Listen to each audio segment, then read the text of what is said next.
It used to be very close, but now it's in a building. This will allow us to make many of the rockets at once. Okay, so we need to build a city on Mars. Nearly 200 upper stages of Falcon will be made this year, and most likely more than 200 next year. On Starship 2, we can send 100 tons into orbit. On Starship 3, which has a 9-meter diameter, we might be able to do a little more than that. Basically, when the 9-meter circle is fully stretched out, it goes from being 120 meters long to being around 140 meters long. The SpaceX Falcon team is doing a great job of being able to reuse parts quickly. Because of how it was built, reusability used to be judged in months, then weeks, and finally days. We'll cut it down from days to hours with Starship. Wow, this year isn't about getting SAR satellites to the right places. It's all about fixing design problems and answering questions about the heat shield. Some of them we know about because they've been problems in the past, like with the space show. Those we don't even know are questions. It is very important to seal that hinge gap so that hot gas doesn't run very quickly where the flap hinges are. Anything can be cooked by hot gas moving quickly through it. Elon Musk's innovative space company, SpaceX, has recently made some big changes that have similar effects on Tesla. With its new Starship factory, SpaceX is changing the way space technology is done. We'll also look at the next-generation Raptor engines and the creative steps they're taking to make space travel more efficient and reusable. We'll also talk about how these new developments might affect Tesla and technology in general. We're going over every angle to give you a full picture of where SpaceX is going and what this means for the future of both SpaceX and Tesla. This includes problems with refueling in orbit and switching to all-electric control systems. Stay tuned as we break down these interesting new events and talk about what they might mean for tech fans, investors, and the future of tech. But before you do anything else, make sure you click like and subscribe. Let's begin with this. SpaceX is stepping up its game by building a serialized production rocket plant. This is a big move that is shaking up the tech and space industries. This isn't just any plant. It will make it possible to make rockets on a scale that we've never seen before.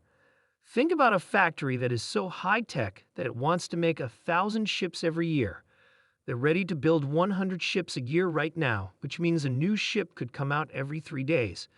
Think about how much accuracy and organization that needs. Let's talk about the Starship, which is the most important part of SpaceX's plan. This rocket is a monster in the world of space travel. It can send more than 200 tons into orbit. It can be used again and again. Yes, it is made to go to space and then come back to be used again. This isn't just about cutting costs. It's also about making space travel more environmentally friendly and useful. The improvements they're making, like better engines, better heat shields, and less need for fuel, are pushing the limits of what we thought was possible. In addition to these improvements, Starship is also paving the way for future trips to Mars as a key part of SpaceX's plans to travel between planets. Its ability to launch and land more than once is essential for the frequent, low-cost travel that would be needed to live on another world. Also, the technology created for Starship could change the way people travel on Earth, pointing the way to faster, more efficient ways to get from one place to another. Starship isn't just a spaceship in the end. It's also a plan for how people will travel through space in the future. And now for the really interesting part for people who follow computer progress. SpaceX isn't just making rockets. They're also getting better at making things that can be used again. The boosters can be sent back to Earth and used again, and the fairings can be used again. The top stage is currently used up, but the focus is on how quickly these parts can be sent back to Earth and used again. Being able to use these parts again and again is what makes SpaceX unique and lowers the cost of going to space. You might be wondering what this all means for Tesla.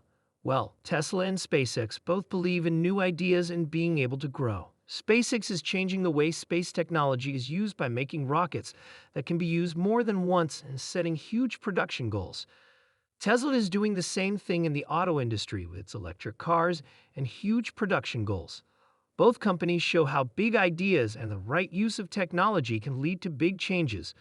As SpaceX makes progress, it not only increases interest in space travel, but it also makes Tesla look like a leader in new technology. Every rocket launch success for SpaceX is a reflection of Tesla's growth and dedication to environmentally friendly technology. People in the U.S. are amazed at how powerful innovation and forward thought are in our country as they watch these events unfold. SpaceX's goal with each launch and new idea is not only to explore space, but also to lead the way in technology, which is very similar to Tesla's goal in the car world. If you've heard Elon Musk talk about the possibility of relaunching a booster within 5 to 10 minutes of landing, you know what the rules are. Yes, we are talking about the chance of launches every hour. It's not just about putting more rockets into space. It's also about being efficient and able to handle more people, which means cutting the time it takes to do something from days to hours. Musk says that there needs to be more ships than engines to keep up with the rapid launch rate. But things aren't always going well. Some real problems come up, especially when it comes to making sure the Starship is safe and durable. Making sure the seals are strong and the ceramic tiles on the shuttle stay in place has been a big worry. To be more specific, the seal at the flap hinge area needs to be strong enough to keep hot gases from damaging the item during space travel. The tiles that cover the shuttle's steel surface also have to be able to handle big changes in temperature during takeoff and landing. This keeps the shuttle safe and functional. The fact that there could be risks with the ceramic tiles and the pressurized parts of the ship adds another level of difficulty. It might be possible to handle losing tiles in areas that aren't under pressure, but it's a whole different story in areas that are. To stop this, SpaceX is thinking about adding a second shield under the tiles to make the ship stronger and stop catastrophic fails. As a nod to their steady drive for new ideas, there is also talk about regenerative cooling inside the Starship, which is an important way to deal with high temperatures. There is talk about active regrowth and how it is similar to transpiration cooling. There is also discussion about new ways to cool the tank inside. This level of careful engineering and problem-solving shows that SpaceX wants to do more than just get past problems. They want to turn them into steps towards better technology in the future. In terms of Tesla, there is a clear comparison in how both companies are changing the rules of what's possible in their own fields under Musk's leadership. In the same way that SpaceX is breaking new ground with its fast launches and cutting-edge cooling systems, Tesla is doing the same in the auto business with its electric cars and cutting-edge battery technology. The goal of both businesses is not only to make high-tech products, but also to make these products more accessible and useful by making them work better. This dedication to new ideas and high quality shows a shared philosophy that keeps Tesla and SpaceX growing and getting people excited. Each success in space shows how Musk's ideas can work and have an effect, which leads to more growth and interest in Tesla's cutting-edge technologies. In addition to their other creative projects, SpaceX is working hard to make an orbital heat shield that can be used more than once. The hardest part is coming up with a heat shield that can stand up to very high temperatures during re-entry, still be useful. For the first time ever, there needs to be an overhead heat shield that can be used again and again quickly. It's a tough situation because no one has ever done this before. That's why I think that's the most important problem that still needs to be solved.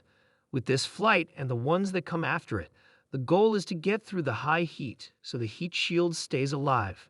After that, the ship can still work and can move to a certain spot and do a landing burn in the water. Well, I think we're getting there. If everything goes well with this launch, we'll be able to do a boost back, a controlled aerodynamic fall to a certain spot, start a landing burn, and be caught by a made-up tower. If everything goes as planned, it will survive high temperatures, still be able to do its job, guide itself to a certain spot in the ocean, and then start a landing burn. Not only is it important for the heat shield to stay alive, but they also want to make sure that the booster can land exactly where they planned, which is called a landing burn. This level of accuracy in landing and returning is necessary to make it economically possible to use rockets more than once. In terms of operational success, SpaceX's ship is built to be able to control its own descent to a specific landing site, even though it faces huge problems with heat during re-entry. Elon Musk has admitted that there are risks, saying that there is a 50-50 chance that the heat shield will work perfectly on the first flights. But the goal is to learn from each trip and make the design better so that future flights have a better chance of success. Lastly, the talk about autogenous pressurization in SpaceX's rockets shows another level of how complicated their engineering is. In this method, the cryogenic liquid is heated to make hot gas, which then fills the fuel tanks with pressure. This process is very important because it changes how much power the fuel pumps have, which is needed for the rocket to work. It's an advanced approach that shows how much engineering is needed to keep space rockets in good shape and make them work well. Each new piece of technology or improvement to SpaceX's processes not only helps them move forward,